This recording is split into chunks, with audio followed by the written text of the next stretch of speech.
오늘 함께 봉독한 마태복음 5장 38절에서 42절의 말씀으로 믿음의 계산법을 선택하라.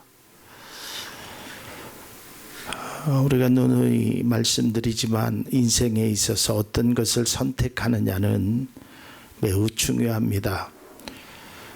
아주 귀한 것을 선택함으로 아주 놀라운 삶의 은혜를 받은 분도 있고, 또 잘못된 것을 선택하여서 소돔과 고모라 성처럼 멸망하는 일도 있습니다.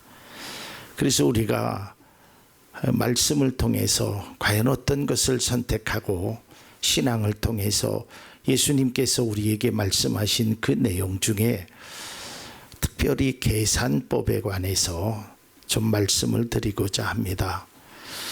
요즘 현대인들이 많은 관심사 중에 하나가 바로 재테크입니다. 오늘도 뉴스를 보니까 아주 어린 MZ 시대, Z 시대인 젊은 친구들이 아주 재테크에 관심을 많이 갖고 있다라는 뉴스를 보았습니다. 이 재테크라는 것은 이 영어와 또 한글의 합성어인데요. 결국 그것을 통해서 자신의 재산을 증식해 나가는 것입니다. 재테크의 종류도 다양합니다. 요즘 유튜버를 통해서 돈을 버는 사람도 있고요. 또 미술품 같은 거를 사서 돈을 버는 사람들도 있습니다. 그 외에 많은 것들이 재테크의 종류로 있겠지요. 앞서 말씀드렸지만 재테크의 대상도 굉장히 많이 확대되었습니다. 요즘은 심지어는 고등학생들도 재테크를 한다고 합니다. 또한 재테크를 위한 강좌도 다양하게 열리고요.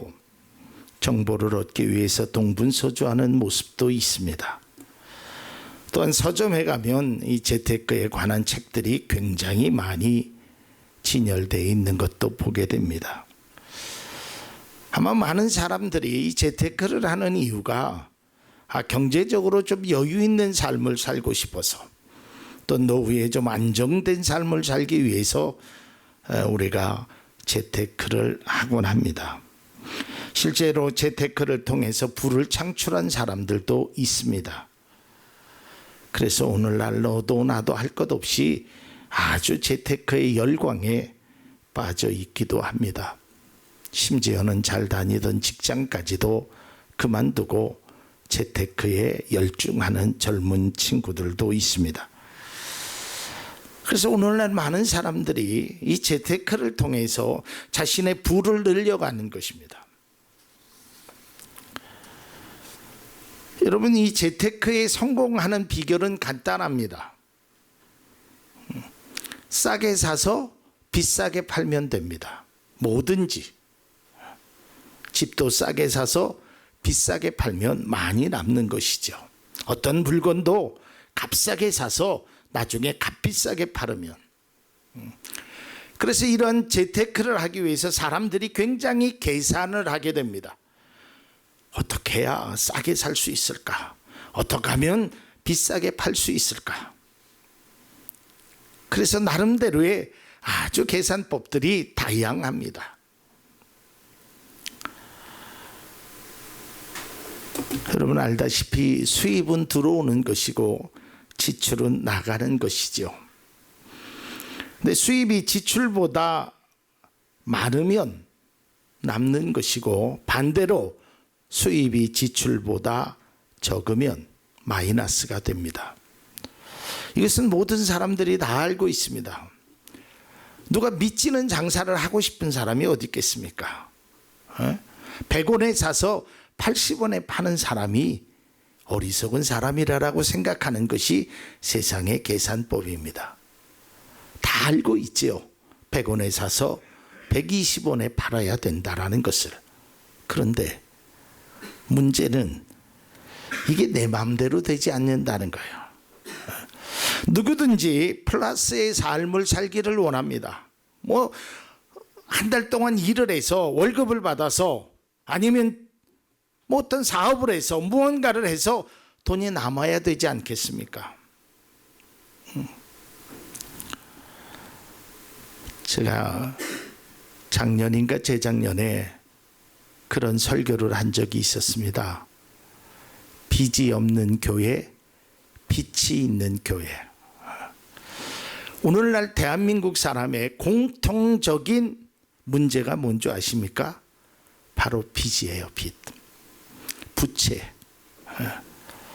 빚이 없는 사람들이 별로 없어요. 아니 그렇게 재테크에 열중하고 그렇게 돈 버는 거를 계산을 하고 나름대로 열심히 공부도 하는데 이게 남질 않아요. 플러스의 삶을 살고 싶은데 항상 마이너스란 말이에요. 세상의 계산법은 가능한 플러스로 만들려고 노력합니다. 모든 계산이 그렇습니다. 그런데 오늘은 그 세상의 계산법이 아닌 믿음의 계산법을 우리가 한번 말씀을 통해서 한번 깨닫기를 바랍니다. 앞서 말씀드렸듯이 세상의 계산법은 가능한 플러스를 만드는데 믿음의 계산법은 조금 다르다는 것을 성경을 통해서 우리가 알 수 있습니다. 이익에 초점을 맞추는 것이 아니라 경제에 초점을 맞추는 것이 아니라 나에게 초점을 맞추는 것이 아니라 다른 사람에게 초점을 맞추고 사랑에 초점을 맞추고 은혜에 초점을 맞추고 이것이 바로 믿음의 계산법입니다. 세상의 계산법은 이익이 되는 일을 해야 성공을 했다고 합니다. 그러나 믿음의 계산법은 사랑을 행해야 그것이 바로 하나님의 뜻이라고 말하고 있습니다. 조금 다르지요. 아니 다를 수밖에 없습니다. 여러분 예수님께서 공생애의 삶을 통해서 우리에게 보여주셨던 모습이 무엇입니까? 예수님은 세상과 같이 살지 않았어요. 세상의 방법을 따라가지 않았어요. 그러면서 말씀하실 때도 세상은 이렇지만 나는 그것을 따라가지 않고 오히려 반대되는 말씀을 행하고 계신다는 거예요. 자, 오늘 성경 본문의 말씀을 다시 한번 세 번역으로 읽어보면 5장 40절에서 42절입니다. 너를 걸어 고소하여 내 속옷을 가지려는 사람에게는 겉옷까지도 내주어라. 누가 너더러 억지로 오리를 가자고 하거든 심리를 같이 가주어라. 내게 달라는 사람에게는 주고 내게 꾸려고 하는 사람을 물리치지 말아라라는 것입니다. 여러분 주님의 말씀은 세상의 계산법과는 맞지 않습니다. 아니 고소한 사람에게 어떻게 속옷을 겉옷까지 줄 수 있습니까? 고소했다라는 것은 나와 싸우려는 사람입니다. 또한 억지로 가자고 하는 사람에게 오리도 아닌 심리까지 더 가질 수 있겠습니까? 또한 달라는 사람에게 주고 꾸려는 사람에게 거두절하지 말라 이렇게 살면 나는 망한다고 생각합니다. 아무것도 없을 거라고 생각합니다. 그래서 세상의 사람들은 고소한 사람에게는 끝까지 싸워요. 그래서 이겨야 된다라고 합니다. 억지로 가자고 하는 데는 갈 필요가 없습니다. 달라는 사람에게 무조건 주는 것은 바보 같은 일입니다. 꾸려고 하는 사람에게 거절도 할 수 있어야 한다고 세상의 계산법은 가르치고 있습니다. 그런데 성경에는 믿음의 그리스도인들은 세상의 방법이 아닌 하나님의 방법, 다시 말해서 세상의 계산법이 아닌 믿음의 계산법으로 살아가라라고 말하고 있습니다. 오늘 말씀을 통해서 과연 믿음의 계산법이 무엇인지, 그리스도인들은 어떤 계산법으로 살아가야 하는지를 오늘 성경을 통해서 함께 은혜를 나누고자 합니다. 믿음의 계산법의 첫 번째 특징은 세상의 상식을 뛰어넘는 것입니다. 여러분, 세상에 상식적인 일들이 있습니다. 그러한 일들을 상식을 하지 말라라는 것이 아닙니다. 상식보다 더 높은 상식을 행한다는 것이죠. 여러분, 마태복음 20장에 나타나는 포도꾼의 품꾼에 대해서 우리는 잘 압니다. 예수님께서 그런 비유로 말씀하셨죠. 이른 아침에 온 사람, 오전 9시, 12시, 오후 3시, 심지어는 끝나기 얼마 남겨놓지 않고 오후 5시에 온 사람. 아마 세상의 방법은 오전 9시에 온 사람을 제일 많이 칭찬했을 겁니다. 그에게 더 많은 것을 주었을 것입니다. 그러나 주님은 이 비유를 통해서 우리에게 말씀하십니다. 똑같이 주었다고. 여러분, 하나님의 나라의 계산법은 우리의 상식을 뛰어넘는 것입니다. 이때 아침 9시에 온 사람이 이야기합니다. 아니, 5시에 온 사람은 한 달란트를 주고 나에게 온 것도 그 사람과 동일하게 왜 줍니까? 그 사람에게 1이라는 걸 주면 나에게 3이라는 것을 줘야 되지 않겠습니까? 라고 주인에게 반문을 하죠. 이때 주인이 이야기합니다. 내가 너에게 약속한 것을 준 것이다. 너는 다른 사람이 얼마를 줬든지 그걸 상관할 것이 아니라고 말하고 있다는 거예요. 그러면서 예수님이 결론적으로 말씀하시죠. 먼저 된 자가 나중되고 나중된 자가 먼저 되는 것을. 이것이 하나님의 나라의 계산법이 됩니다. 오병이어의 사건을 통해서 예수님이 말씀하셨을 때, 야, 너희들이 이 많은 사람들에게 먹을 것을 좀 주라라고 이야기했을 때 빌립은 예수님의 말씀에 이렇게 대답을 합니다. 요한복음 6장 7절입니다. 빌립이 대답하되 각 사람으로 조금씩 받게 할지라도 200데나리온의 떡이 부족하리이다. 여러분, 이게 사람의 계산법입니다. 이 계산법은 어찌 보면 더 정확한 것일지도 모릅니다. 200데나리온이라는 돈이 필요합니다. 그런데 주님은 이러한 계산에 응하지 않았습니다. 그리고 이렇게 말씀합니다. 요한복음 6장 10절입니다. 예수께서 이르시되 이 사람들로 앉게 하라 하시니 그곳에 잔디가 많은지라 많은 사람이 앉으니 수가 5,000명쯤 되더라. 그러니까 예수님은 200데나리온이라는 떡, 경제적인 관념에서 200데나리온이나 있어야 되는 그 제자의 말에 예수님은 지금 배고파하는, 힘들어하는 그 영혼에게 관심을 가졌다는 거예요. 여러분, 초점이 다른 것입니다. 어디에 초점을 맞추느냐에 따라서 방향은 달라지게 됩니다. 우리가 어떤 생각을 가지고 일을 하느냐에 따라서 보여지는 것이 다르게 됩니다.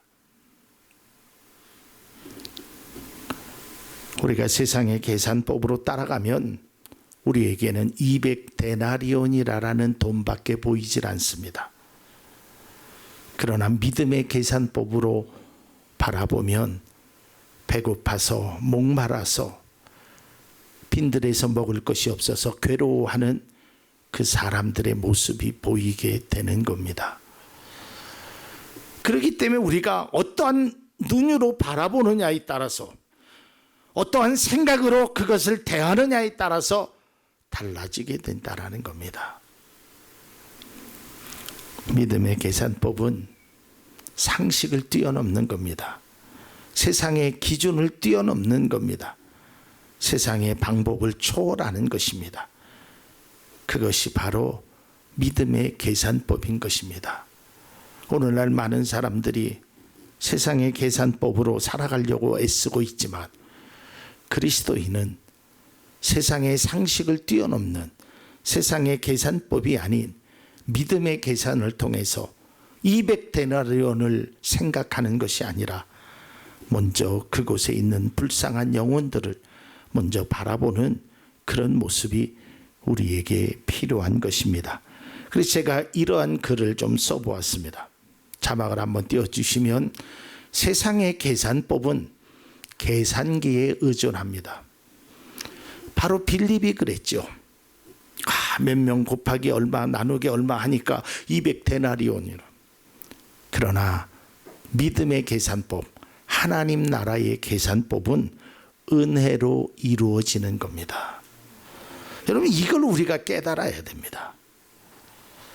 그 다음에 두 번째, 믿음의 계산법은 권리를 포기함으로 진정한 기쁨을 누리는 것입니다. 여러분, 권리가 뭡니까? 내가 할 수 있는 거예요. 그런데 그 권리를 내려놓는 것입니다. 이것을 내가 먹는 것이 당연한 거예요. 먹어도 돼요. 그런데 그것을 내려놓는 거예요.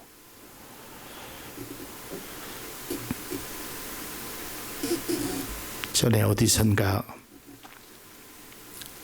책에서 봤나 간증을 하는 것을 들었나 그런 이야기를 들었어요. 전쟁 중이었습니다. 그 병사들이 한 분대원들이 한 10여 명이 그 아군의 그 보급을 받지 못해서 배도 고프고 목도 말랐습니다. 이때 그들이 갖고 있었던 것은 작은 그 수통에, 물통에 물 그거 하나 갖고 있었어요. 거기에 10여 명이 먹기에는 물이 너무 작았습니다. 군대다 보니까 제일 계급이 높은 분대장서부터 그 물을 마시기 시작합니다. 근데 저 밑에 있는 이등병은 이렇게 생각했습니다. 야, 분대장부터 먹고 병장 먹고 상병 먹고, 와, 그것도 상병이 3명이라 되니 저 사람들 다 먹고 나면 나는 없겠지 하고 포기 단계에 이르렀습니다. 한 사람, 두 사람 물을 먹기 시작합니다. 그리고 마지막 이등병에게 그 물통이 옵니다. 그런데 이등병이 그 물통을 잡는 순간 깜짝 놀랐습니다. 물통의 무게가 굉장히 무거웠던 것입니다. 왜 그랬을까요? 분대장도 병장도 상병도 아무도 물을 먹지 않았습니다. 자신의 부하를 위하여 양보했던 것입니다. 결국 그들은 싸워서 그 어려운 난관을 이겨냈고 그 분대원 모두는 다 살아서 돌아왔다는 이야기를 들었습니다. 여러분, 바로 이런 것입니다. 내 것을 포기할 줄 알아야 돼요. 이게 바로 믿음의 계산법입니다. 여러분, 사람들은요 절대로 자기 것을 포기하지 않아요.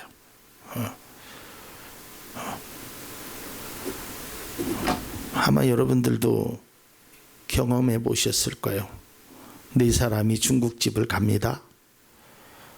짜장면 4그릇과 탕수육 1그릇을 시킵니다. 어떤 것을 먼저 먹습니까?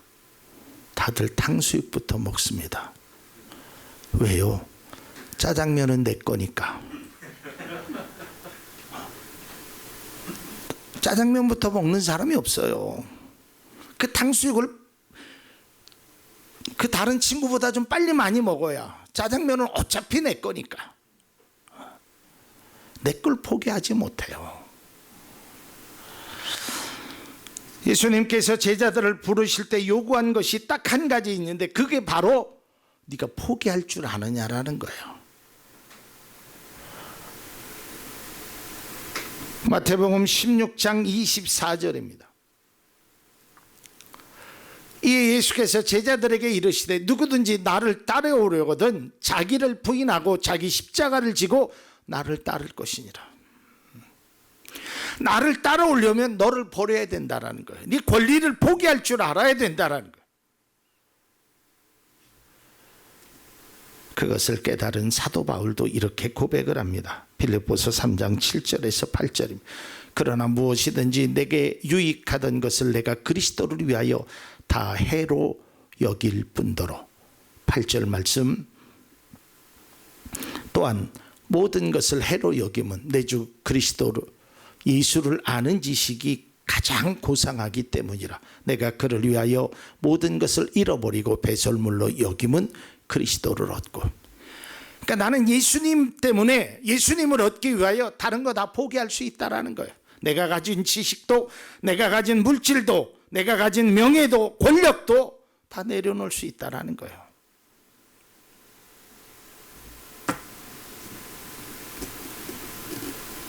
그러나 오늘날 사람들은 그렇게 생각하지 않아요.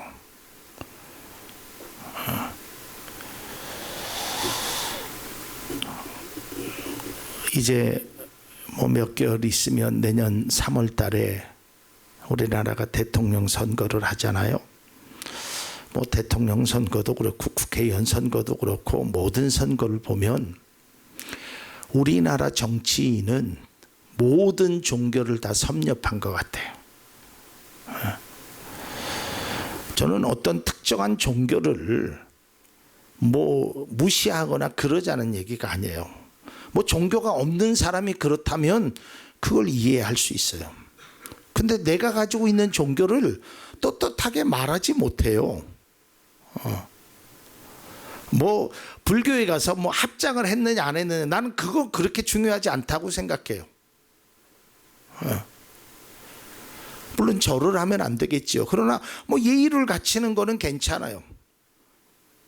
하지만 내가 절에 가서도 나는 그리스도인이다, 나는 예수를 믿는 사람이다, 이렇게 얘기하지 못해요. 아니 반대로 불교를 다니는 사람이 뭐 교회에 와서 예배를 드릴 수 있죠. 그러나 자신의 종교를 거기다 얘기하지 못해요. 왜? 계산해야 되니까. 이게 너무 안타까운 일이란 말이에요. 내가 예수를 믿는 하나님의 자녀라는 것을 떳떳하게 말하지 못한다는 거예요. 왜요? 표를 의식해서. 이것은 반대지요. 하나님 나라를 위하여 내 권리를 포기하는 것이 아니라 내 권리를 얻기 위하여 하나님 나라를 포기하는 겁니다. 이것은 바람직한 모습이 아닌 것입니다. 마지막 세 번째 중요한 것입니다. 믿음의 계산법은 받는 것이 아니라 주는 것이 우선이라는 겁니다. 세상의 경제학은 수입이 지출보다 많아야 합니다.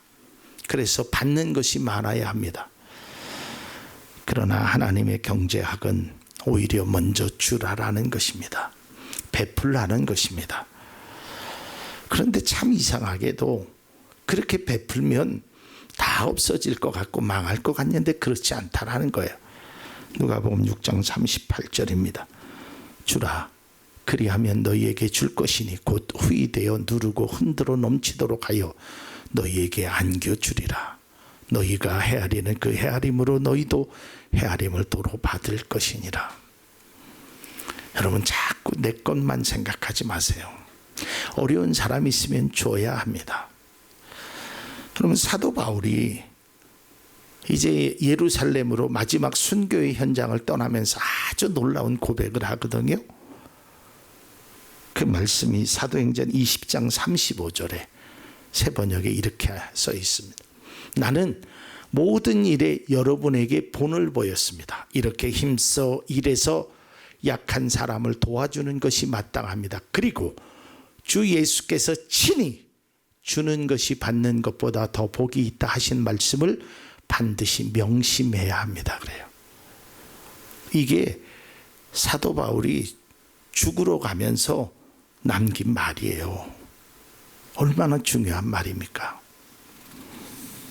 내 것을 전혀 포기하지 못하고 주지 못하고 욕심만 부리는 그런 모습은 참된 믿음의 사람이 아닌 것입니다. 이제 말씀을 맺고자 합니다. 우리는 하루에도 수없이 많은 계산을 하고 삽니다. 물건을 살 때나 팔 때뿐만 아니라 어떤 숫자적인 것만 아니라 내가 이 사람하고 사귀면 내가 저 일을 행하면 나에게 과연 이득이 될까 아닐까 이런 계산서부터 복잡 다양한 계산들이 많습니다. 그러나 여러분, 믿음의 계산은 단순합니다. 믿음의 계산은 은혜가 먼저고 사랑이 먼저인 것입니다. 성경은 우리에게 분명하게 말씀하고 있습니다. 믿음의 성도는 계산으로, 세상의 계산으로 사는 것이 아니라 믿음의 계산으로 살아야 한다는 것을 말하고 있습니다. 이제 우리는 하나님이 우리에게 원하시는 믿음의 계산법으로 살아갈 수 있어야 하는 것입니다. 때로는 내 것을 포기하고 나보다 남을 먼저 생각하고 대가 없이 주고 없어질 것 같지만 마이너스 인생을 살아가는 것이, 그리스도의 사랑을 베푸는 것이 결코 우리를 피폐하게 만들지 않습니다. 하나님은 그러한 사람에게, 그러한 성도에게 반드시 흔들어 차고 넘치는 은혜를 주실 것입니다. 우리의 눈에 200데나리온이라는 계산만 바라보는 것이 아니라 하나님의 사랑으로, 은혜로 힘들어하는 그 영혼들을 바라볼 줄 아는 믿음의 계산이 우리의 마음에 꼭 담겨져 있기를 바랍니다. 그래서 우리는 숫자에 너무 연연하지 않아야 합니다. 세상의 방법을 너무 따라가려고 행해서는 안 되는 것입니다. 푸른 초장 쉴 만한 물가로 인도하시는 주님을 믿는다면 우리는 주님 앞에 모든 것을 맡겨야 되는 것입니다.